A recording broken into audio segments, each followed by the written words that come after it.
বাবারা যারা আছেন, মায়েরা যারা আছেন, প্রবাসী সন্তানের টাকা পাইয়া আপনি জমি কিনছেন আপনার নামে, এরপরে বলতেছেন ছেলে মেয়ে সবাইকে আপনি ভাগ দিবেন। পরিষ্কার করে শুনে রাখেন, এটা হারাম। আপনি বাবা হিসাবে সন্তানের টাকা আত্মসাৎ করলেন, আপনি হারাম খাইলেন। কারণ এই সম্পদটা সে কামাই করেছে, তার ভাইয়েরা কামাই করে নাই, বোনেরা কামাই করে নাই।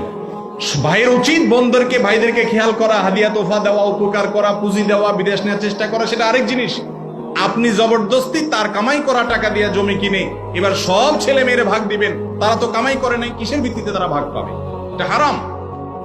কিন্তু অনেক মা বাপ এই হারাম কাজটা করে টের পায় না, মনে করতেছেন ছেলেরটাই তো, আমারটাই তো, আমারটাই তো, ছেলেরটাই তো। না, অ্যাকাউন্ট প্রত্যেকের আলাদা আলাদা। এক সন্তানের সম্পদ আপনি অন্য সন্তানকে দিয়ে দিবেন, এই অধিকার ইসলাম আপনাকে দেয় নাই। আল্লাহ তাআলা কোরআনে কারীমে বলেছেন, লা তাকুলু আমওয়ালাকুম বাইনাকুম বিল বাতিল। অন্যায় ভাবে একে অন্যের সম্পদ খাইও না, তোমরা ভোগ করো না। এটা খাওয়া মানে আগুন ঢুকানো।